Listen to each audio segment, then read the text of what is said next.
Hi everybody, this is Rose of Sharon, and I'm back again with another series review. I just recently watched season 1 of Hilda with a friend of mine, and I had been hearing quite a bit about this series from a lot of other YouTube vloggers, and I really didn't know anything about it. I had no idea it was based off of a graphic novel. I had no clue who the creator was or that it was British. And I saw trailers for it and I thought, this is very intriguing. And a lot of the YouTubers were hailing it as the British Gravity Falls. And I took a look at it and I watched it all the way, not all the way through, half of the way and then the rest of the way. And I absolutely loved it. Everything about it was so charming and enchanting and whimsical, and it had your clever Brit wit, as I call it. And of course, the characters were sensational, very well rounded, very relatable. I absolutely adore Hilda. Her perfect foil is in Frida. And Frida is a girl who's overly organized, and she's the pragmatist. She's the voice of reason. And you can see why she's a complete opposite of Hilda, because Hilda is fearless. Well, we find in one episode that she has a secret, which I thought was very, very, very intriguing, and it keeps you engaged throughout.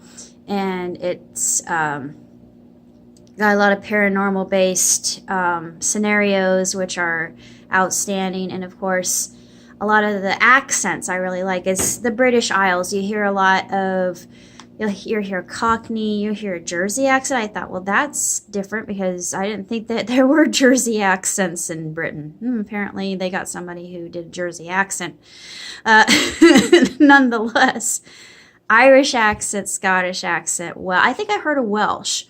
Because I've never really encountered anybody I've never heard anybody from Wales. I have a friend from Wales, but I've never heard him speak, so I'm not really sure how their accent is different from the whole of Britain, because I know Britain itself has a plethora of dialects, just like we do. I know, coming from me, that's not really saying that much because my so-called accent is the most common amongst them all.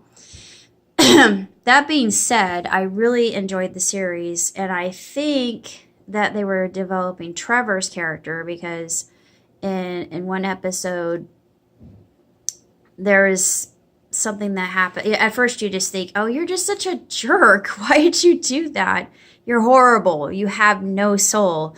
And you're given a lot of reasons to really not like his attributes all that much. But I'm very inquisitive as to how he will be developed later on, because we're just given our main group of friends, like with any titular character of a series. You've got Hilda, Frida, the Sparrow Scout, the one who has everything down to a routine. Basically, everything that she does is scheduled, and she even has a planner that she carries around. So organization is her forefront. And then, of course, we have David, and David is another interesting foil because he is the total opposite of these two girls. He is afraid of everything.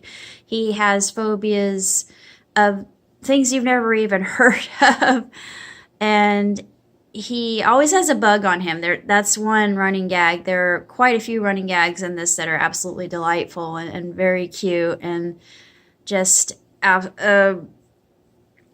totally deliciously written. The wordsmithing is poetry.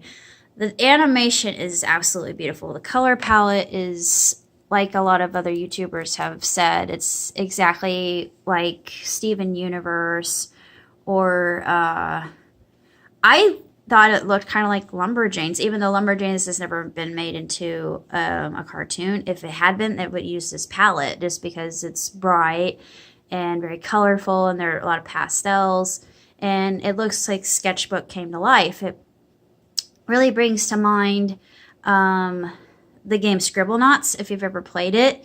I've just seen clips of it and I've watched playthroughs, so it really harkened to that for me. How to grade? I would definitely grade this as one of the